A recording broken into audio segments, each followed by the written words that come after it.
Di sebuah desa terpencil yang jarang dijamah manusia, tersembunyi di balik kerimbunan pohon dan hutan lebat, hiduplah seorang pria bernama Rudi.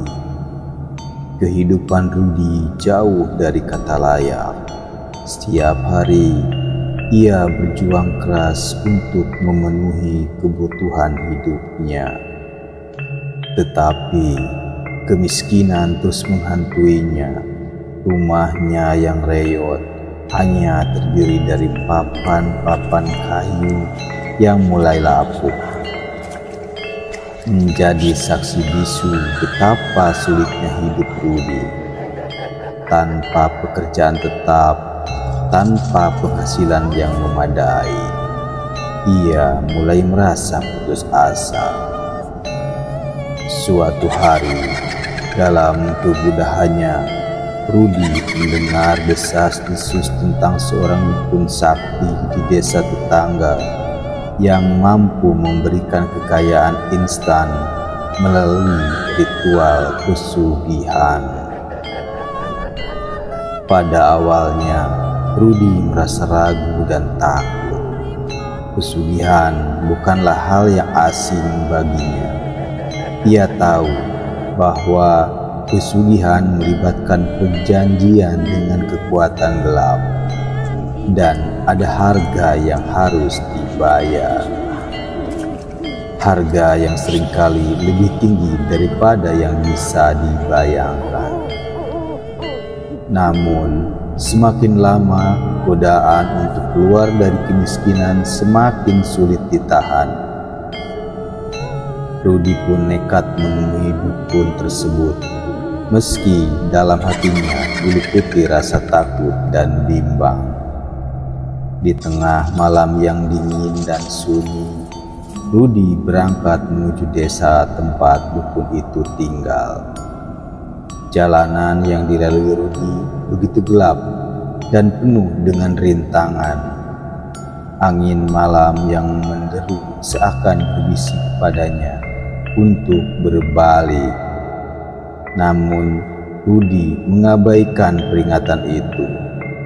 Hatinya sudah terlanjur dipenuhi oleh keinginan akan kekayaan dan kehidupan yang lebih baik.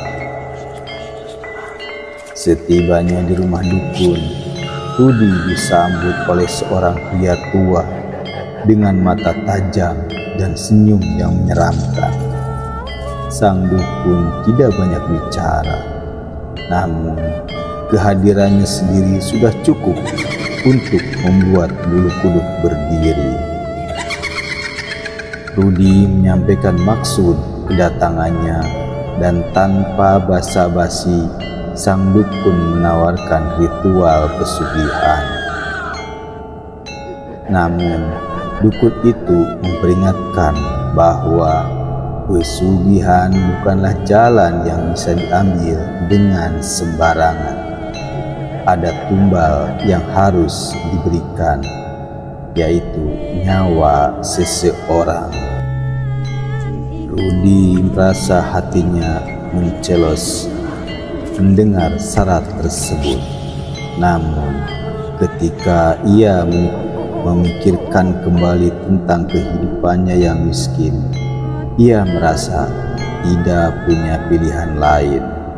Ia harus menyetujui perjanjian itu dengan berat hati.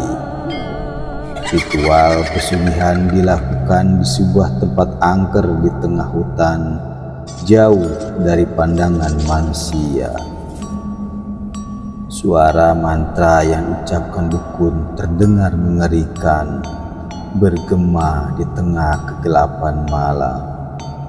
Sesajen dan darah hewan kurban menjadi bagian dari ritual tersebut, memperkuat ikatan antara Rudi dan kekuatan gelap yang ia panggil. Setelah ritual selesai, kehidupan Rudi berubah drastis.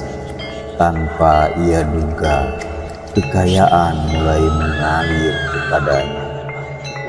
Rumah reyotnya berubah menjadi sebuah mansion megah, lengkap dengan perabotan mewah.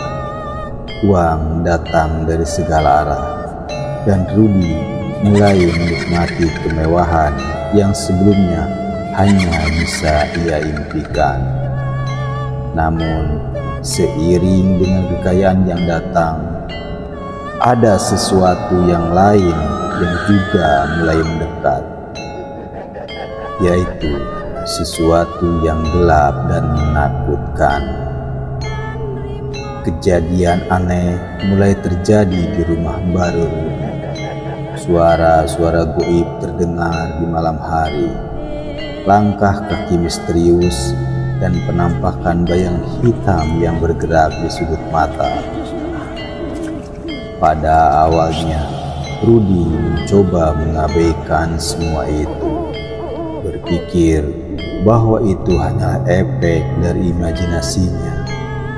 Namun, semakin lama kejadian-kejadian tersebut semakin sering dan semakin menakutkan. Rudy mulai merasa bahwa ada sesuatu yang salah.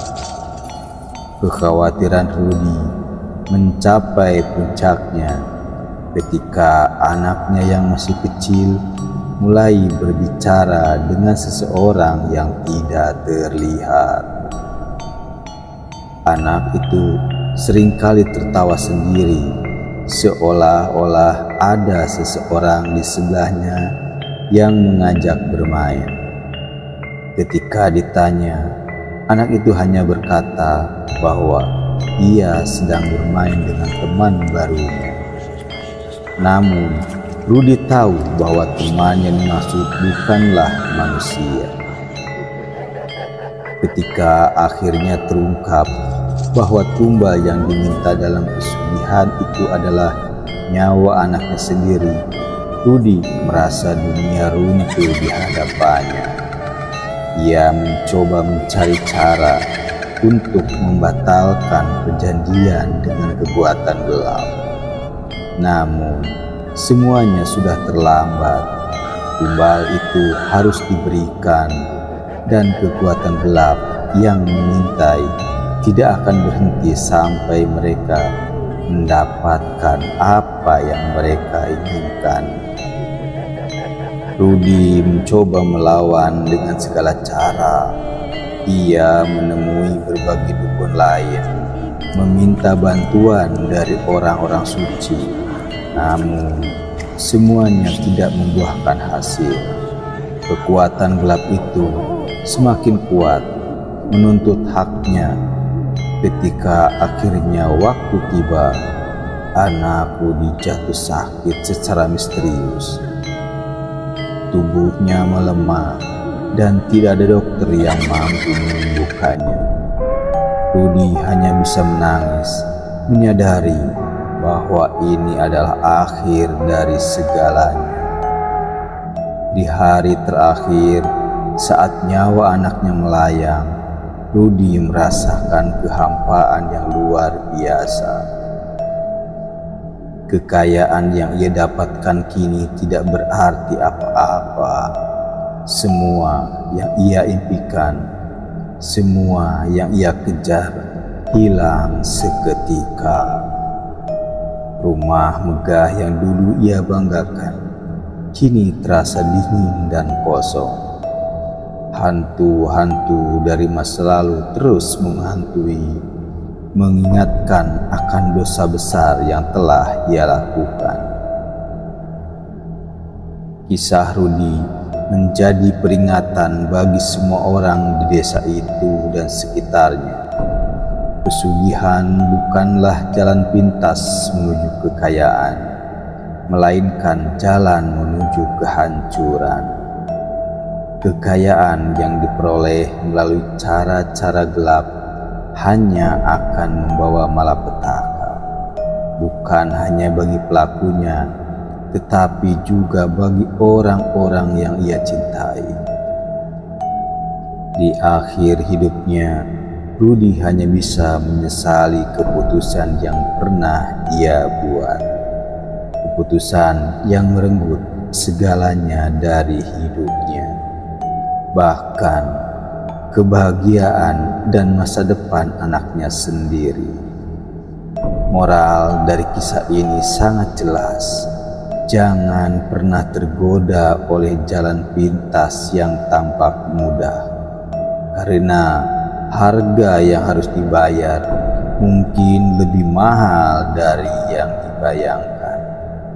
Kekuatan gelap selalu menuntut imbalan yang besar, dan ketika itu menyangkut nyawa, tidak ada kekayaan di dunia yang sebanding. Terima kasih sudah menonton di Bisikan Horor Channel. Semoga ada manfaat yang didapat dari cerita ini. Jangan lupa untuk like dan subscribe dan share video ini agar bermanfaat untuk orang lain. Terima kasih.